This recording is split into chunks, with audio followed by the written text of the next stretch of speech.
Cash किए, तो उन्होंने 2 लिस्ट दे दी, नंबर डाल दिए।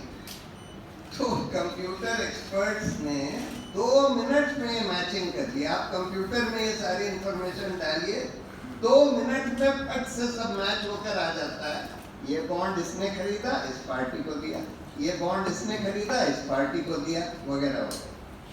और जब ये इंफॉर्मेशन बाहर निकल कर आई तो जैसे अंजलि ने बताया, बिल्कुल वही बात निकली जो हम लोगों ने शक किया था शुरू में, यानी कि इसको, इन इलेक्टोरल बॉन्ड को ज्यादातर उन कंपनियों ने खरीदे और उन पार्टियों को दिए जिन पार्टियों की सरकारों से उन कंपनियों को कुछ फायदा मिल सकता था और मिला। फायदे कई तरह के मिले। फायदा मिला कि कॉन्ट्रैक्ट दिए गए, फायदा मिला कि ईडी, आईटी और इनकम टैक्स के रेट चल रहे थे, उनसे इनकम टैक्स का पैसा वसूल करना था। इलेक्टोरल बॉन्ड लेने के बाद वो छोड़ दिया गया। फायदे इस तरह के भी मिले कि उस कंपनी के हक में कोई पॉलिसी बदल दी गई हो, जैसे भारतीय टेलीकॉम का केस बताया, ऐसे ही एक और कंपनी थी ग्रासिम इंडस्ट्रीज, उसके हक में इंपोर्ट पॉलिसी बदल दी गई और उन्होंने बहुत सारे इलेक्टोरल बॉन्ड भाजपा को दे दिए। यानी कि ये बॉन्ड वो कंपनियां उन पार्टियों को दे रही थी जिन पार्टियों की सरकारें उन कंपनियों को किसी तरह का कोई फायदा पहुंचा सकती थी। और चौथा तरीका ये था कि भाई बहुत सारी तो ये दवाइयों की कंपनी थी।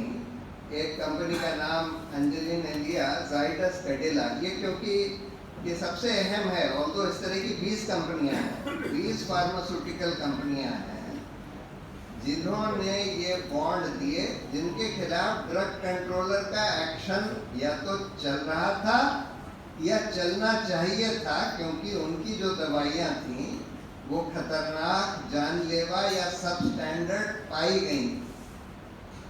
और ये बॉन्ड जब भाजपा की सरकार जो ड्रग कंट्रोलर को कंट्रोल करती है, उनको जब ये पैसा दिया गया, उसके बाद ये दवाइयाँ चलने दी गई।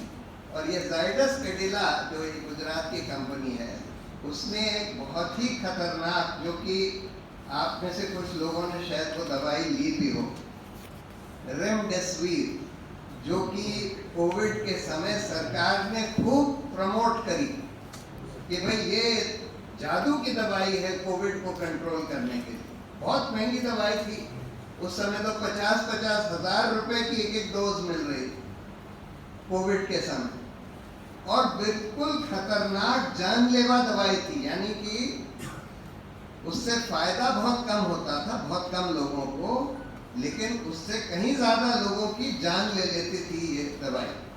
और जितने लोग मरे हैं कोविड के सेकंड उसमें, अगर उनकी ठीक से एनालिसिस करी जाए तो आप ये देखेंगे कि बहुत सारे लोगों को ये दवाई दी गई, रेमडेसिविर। इसको चलने दिया गया, ऐसी खतरनाक जानलेवा दवाई, यानी कि आपने लाखों लोगों को मौत के घाट उतार दिया सिर्फ इसलिए कि वो कंपनी आपको कुछ 100 करोड़ रुपए का की घूस दे रही है। तो बॉन्ड तो देखिए, अब हम लोग को समझना होगा कि क्यों परकला प्रभाकर, जो निर्मला सीतारमण के पति हैं, वो ये कहते हैं कि इलेक्टोरल बॉन्ड जो है हिंदुस्तान का ही नहीं बल्कि विश्व का सबसे बड़ा घोटाला है। क्यों? बॉन्ड तो 16,000 करोड़ के दिए गए, 16,500 करोड़, लेकिन उसके एवज में कम से कम 5 लाख करोड़ के तो कॉन्ट्रैक्ट दिए गए उन्हीं कंपनियों को जिन्होंने बॉन्ड दिए गए। लाखों करोड़ रुपए उन कंपनियों ने चोरी करे थे, टैक्स के, मनी लॉन्ड्रिंग के द्वारा, वगैरह वगैरह। वो लाखों करोड़ रुपए वसूल नहीं किए गए क्योंकि उनसे आपने कुछ 1000 करोड़ के बॉन्ड ले लिए उन कंपनियों से, और लाखों लोगों को मौत के घाट उतार दिया। ये तो सिर्फ मैं एक दवाई की बात कर रहा हूँ, रेमडेसिविर, जो कि अगर इसकी ठीक से एनालिसिस करी जाए तो हिंदुस्तान में ही लाखों लोगों की मौत के लिए ये एक दवाई जिम्मेदार है। और बहुत सारी सब स्टैंडर्ड ड्रग्स को आपने चलने दिया और इसीलिए कि आपने घूस ले ली। अब सवाल ये है, इतना बड़ा घोटाला हो गया जिसको विश्व का सबसे बड़ा घोटाला कहा जाता है, और क्या किसी को जवाबदेह नहीं ठहराया जाएगा? क्या ये खुलासा काफी है? क्या जो घूसखोर कंपनियां थी या घूसखोर अफसर थे सरकारों में या पार्टियों में, जिन्होंने घूस लेकर लोगों को मौत के घाट उतरने दिया, उनकी कोई जवाबदेही नहीं होगी? और इसीलिए हम लोगों ने ये पिटीशन फाइल करी है, नई PIL फाइल करी है सुप्रीम कोर्ट में कि भाई इनकी तो जवाबदेही तय होनी चाहिए।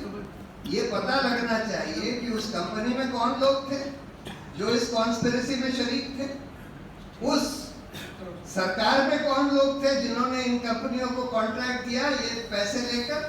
पैसे मतलब पार्टी को दिए गए, लेकिन पार्टी उस सरकार को चला रही थी, तो उस सरकार में कौन लोग थे, उस पार्टी में कौन लोग थे, और इस ED, IT, CBI में कौन लोग हैं जो इस कॉन्स्पिरेसी में शरीक हो गए, जिन्होंने अपना हाथ खींच लिया, यानी कि रेड कर दी कंपनी के ऊपर, उसके बाद नोटिस दे दिया, उसके बाद पैसे लिए और फिर अपना हाथ खींच लिया।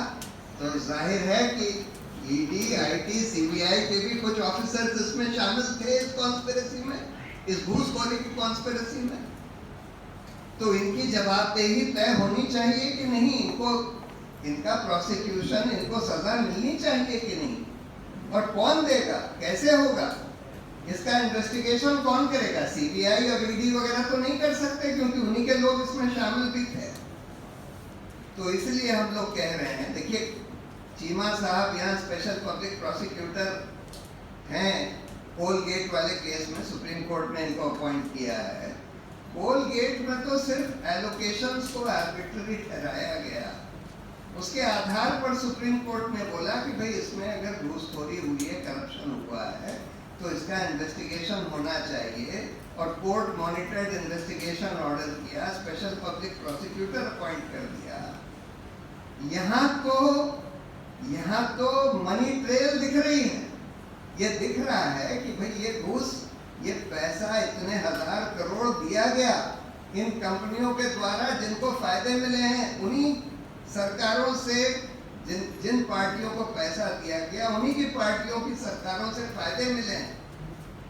तो यहाँ तो बिल्कुल हम कहते हैं ओपन एंड शट केस है कि भाई इसमें इन्वेस्टिगेशन होकर आप पता लगाइए कौन ऑफिसर्स इन्वॉल्व थे और उनको सजा दिलवाइए। अब वो इन्वेस्टिगेशन कौन करेगा?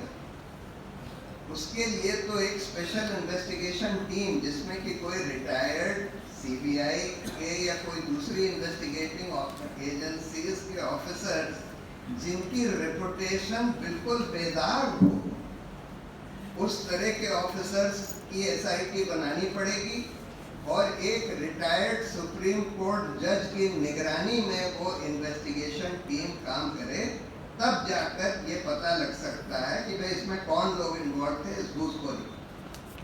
कई लोग मुझसे ये पूछते हैं कि सुप्रीम कोर्ट ने इलेक्टोरल बॉन्ड रद्द कर दिए, पॉलिटिकल पार्टियों को जिनको ये पैसे मिले उनसे वापस क्यों नहीं लिए? वापस इसलिए नहीं लिए क्योंकि इलेक्टोरल बॉन्ड इलीगल इसलिए ठहराया गया क्योंकि ये गुप्त बॉन्ड था। तो सुप्रीम कोर्ट ने बोल दिया कि अच्छा, जो ये इसका जो गुप्त एस्पेक्ट था उसको हम बेनकाब करते हैं, और स्टेट बैंक ऑफ इंडिया को कहते हैं कि भाई पूरी इंफॉर्मेशन दे दो, बाहर कर दो। कंपनियों को पॉलिटिकल डोनेशन देना इलीगल नहीं था। ये जरूर है कि 7.5% प्रॉफिट से ज्यादा देना पहले इलीगल था, बाद में उसका अमेंडमेंट कर दिया, जिसको सुप्रीम कोर्ट ने रद्द कर दिया, जैसे अंजलि ने बताया। हाँ, ये भी इलीगल था कि जो कंपनियां 3 साल से कम पुरानी हैं, नई कंपनियां हैं, वो पॉलिटिकल डोनेशन नहीं दे सकती। लेकिन घूस के तौर पर डोनेशन लेना तो कई मंजूर नहीं था, वो तो बिल्कुल ही इलीगल था, वो तो क्राइम है। प्रिवेंशन ऑफ करप्शन एक्ट में सीरियस क्राइम है। तो अगर ये पता लगता है कि घूस के तौर पर, और अधिकतर पैसा जो इलेक्टोरल बॉन्ड 16,500 करोड़ में से आप ये मानकर चलिए कि कम से कम 10,000 करोड़ उन कंपनियों ने दिया है जिन्होंने घूस के तौर पर दिया। अब सवाल ये है कि कम से कम घूस का पैसा जो दिया गया उन पॉलिटिकल पार्टियों को, वो तो वापस उन पार्टियों से लेना पड़ेगा। वो तो प्रोसीड्स ऑफ क्राइम है, वो तो प्रोसीड्स ऑफ क्राइम है। तो वो पैसा तो उन पार्टियों से उगलवाना पड़ेगा। अगर उन पार्टियों के अकाउंट फ्रीज कराने पड़ेंगे, अगर मान लीजिए निकलता है कि भाजपा ने जैसे 8,500 करोड़ भाजपा ने अकेले लिए और उसमें से 5-6 हजार करोड़ घूस के तौर पर लिए, तो ये 5-6 हजार करोड़ तो उनसे उगलवाने पड़ेंगे। तो उसके लिए भी हम लोगों ने इस पिटीशन में प्रेयर करी है और होपफुली इस पिटीशन की हियरिंग अगले हफ्ते हो जानी चाहिए, पहली हियरिंग। अब इससे एक दूसरा सवाल खड़ा होता है, जो हमारे देश का जो इलेक्टोरल सिस्टम है, पॉलिटिकल फंडिंग का सिस्टम है, और जो पूरा हमारा चुनाव प्रक्रिया पैसे का खेल बन गया है, उसको कैसे ठीक किया जाए। देखिए, पैसे का खेल क्यों बन गया है, थोड़ा सा ये समझ लेते हैं। हमारे सिस्टम में first past the post 2 levels पर है। हम जब अपने कैंडिडेट को चुनते हैं तो जिस कैंडिडेट को सबसे ज़्यादा वोट मिलते हैं, चाहे उसको 30% की वोट क्यों ना मिले हो, अगर बाकी कैंडिडेट्स को किसी को 30% से ज़्यादा नहीं मिले हैं, तो उसी कैंडिडेट को सोल इलेक्टेड रिप्रेजेंटेटिव घोषित कर दिया जाता है। बाकी सारे कैंडिडेट्स को 70% भी वोट मिले हों मिलाकर, उनकी वोट जो है मिट्टी हो जाती है। अब जब सरकार बनती है तो फिर से जिस पार्टी या जिस कोalition के पास मेजॉरिटी होती है वही सरकार में आती है, वही सरकार चलाती है। बाकी ऑपोजिशन के पास 49% MLAs MPs भी हों तो उनका सरकार में कोई दखल नहीं होता। अब इसका इफेक्ट ये होता है कि जब हम वोट देते हैं तो हम सिर्फ ये नहीं देखते कि कौन पार्टी या कैंडिडेट हमको सबसे पसंद है, उसको हम हर बार वोट नहीं देते। अगर हमें ये लगे ये पार्टी और कैंडिडेट तो बहुत अच्छा है लेकिन इसका जीतने का कोई चांस नहीं, तब हम जो पार्टी या कैंडिडेट हमको लगता है कि जिनका जीतने का कुछ चांस है, उनमें से जो कम खराब हमको लगता है उसी को वोट दे देते हैं। अब ये हम कैसे समझते हैं कि किस कैंडिडेट या पार्टी का जीतने का चांस है या नहीं है? ये हम इस तरह से समझते हैं कि कौन सी पार्टी या कैंडिडेट की कितनी विजिबिलिटी है। जिस पार्टी या कैंडिडेट की विजिबिलिटी नहीं है, हम सोचते हैं कि भाई ये तो जीत नहीं सकता। ये एक मोटा रूल ऑफ थंब है हमको ये समझने का, जिस आधार पर हम ये समझते हैं कि कौन जीत सकता है, कौन नहीं जीत सकता। अब ये कैसे होता है, विजिबिलिटी कैसे होती है? विजिबिलिटी पैसे से होती है। पैसे से आप अखबारों में, टीवी पर इश्तेहार छपवा सकते हैं, निकलवा सकते हैं। पैसों से आप बड़ी बड़ी होर्डिंग्स लगा सकते हैं। पैसों से आप अपने पेड वर्कर्स को घुमा सकते हैं कि आपके हैंडल्स वगैरह डिस्ट्रीब्यूट करें। और पैसे से ही आजकल बड़ी बड़ी पॉलिटिकल रैली करी जाती हैं, ठेके लिए जाते हैं। जब मोदी जी की जो रैली होती है, आप सोचते हैं लोग ऐसे ही आ जाते हैं, या तो सरकारी लोगों को बोला जाता है कि भाई सरकार में स्कूल जो है वो अपने लोगों को भेजें, या फिर ये बोला जाता है कि भाई अच्छा हम ठेके दे रहे हैं, हम हर बस 550 लोग आप बस में लाइए, हर बस के हम 50,000 रुपये देंगे, जितने बस आप लाएंगे 50,000 रुपये दिए जाएंगे। इस आधार पर भीड़ खरीदी जाती है और उससे फिर उसको फिर टीवी पर दिखाया जाता है कि देखिए मोदी जी की इतनी बड़ी रैली हो गई, और उससे लोगों को लगता है कि हाँ भाई ये तो भाजपा तो बहुत आगे है, देखिए मोदी जी की इतनी बड़ी बड़ी रैली हो रही है। सो सब कुछ पैसे का खेल हो गया। अब अगर हम ये देखें, देखिए इस पैसे के खेल को कम करने के लिए एक कानून बनाया गया कि कोई कैंडिडेट लोकसभा के चुनाव में 75 लाख से ज्यादा नहीं खर्च कर सकता। ये कानून है, लेकिन इस कानून की धज्जियां उड़ाई जा रही हैं। पहली बात तो कैंडिडेट्स ही कई बार 50-50 करोड़ खर्च कर देते हैं। वो कैश में खर्च करते हैं, उनको पकड़ नहीं पाते। इलेक्शन कमीशन भी कुछ नहीं करता पकड़ने के लिए। और पॉलिटिकल पार्टियां जो हैं, जो कैंडिडेट का 75 लाख लिमिट है, उसको तो छोड़िए, वो एक एक कैंडिडेट के ऊपर 20-20 करोड़ खर्च कर देते हैं। अब इसका देखिए हिसाब समझिए, अगर भाजपा 500 कैंडिडेट पूरे देश में खड़े करे लोकसभा में, तो टोटल खर्चा उनके 500 कैंडिडेट कुल मिलाकर 400 करोड़ से कम।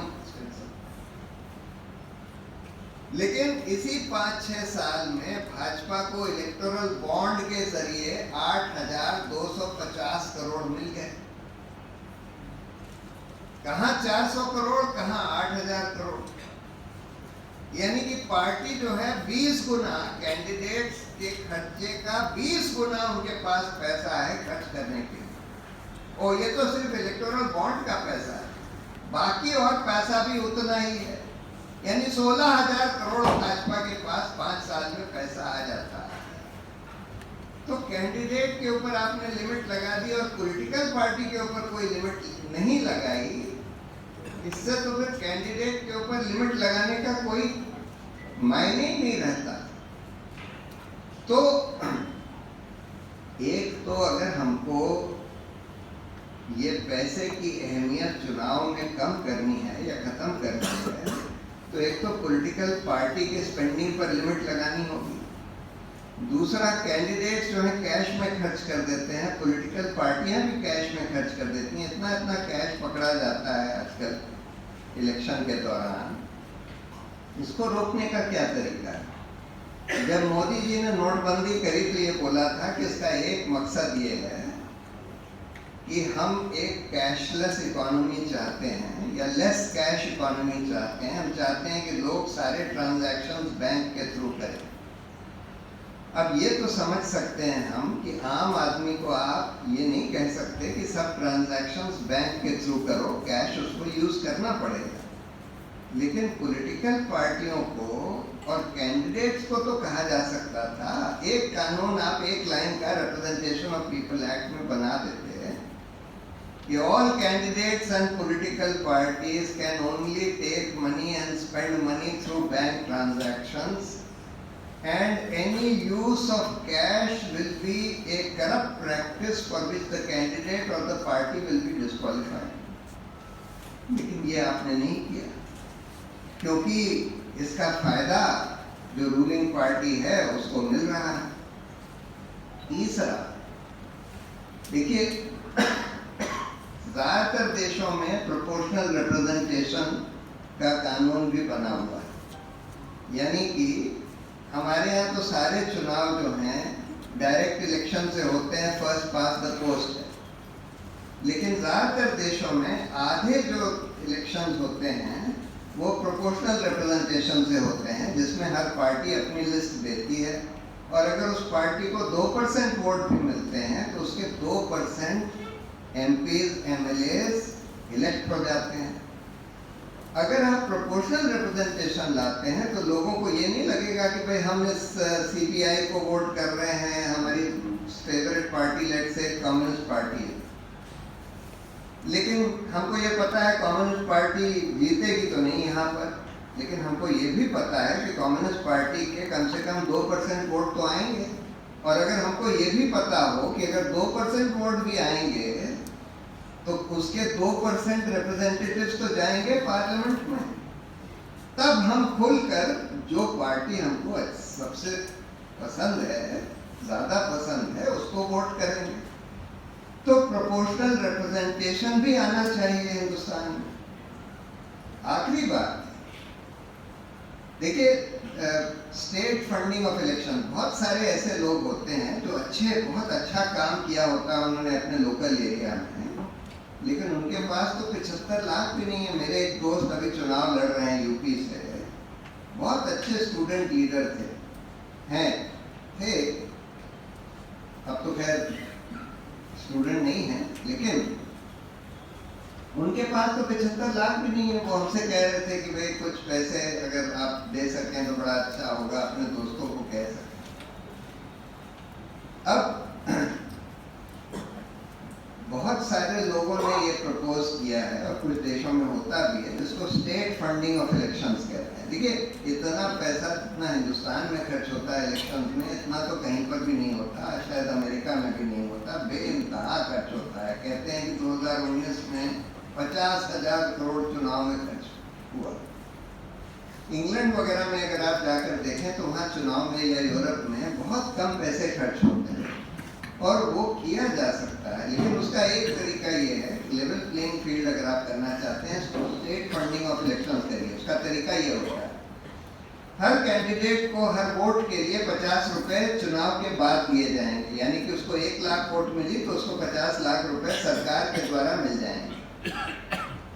तो जो कैंडिडेट्स ऐसे हैं जो अच्छे हैं लेकिन उनके पास पैसे नहीं है, अपने दोस्तों से लोन ले लेते हैं और उसके बाद फिर जब चुनाव हो जाता है, उनको 1 लाख 1.5 लाख वोट मिल गए और उनको सरकार की तरफ से 50 लाख 75 लाख मिल गए, तो वो फिर अपने फ्रेंड्स को वापस कर देते हैं लोन।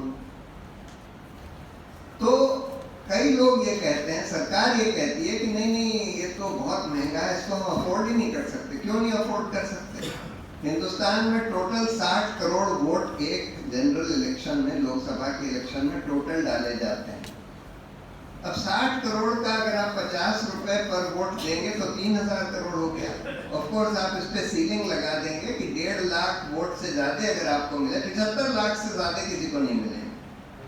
75 लाख अगर आपकी लिमिट है तो उससे ज्यादा किसी को नहीं मिलेंगे। तो यानी कि उसका आधा ही पैसा सरकार को देना होगा, तो बहुत सारे लोगों को 1.5 लाख से ज्यादा वोट मिलेंगे। यानी 1500 करोड़ हुआ।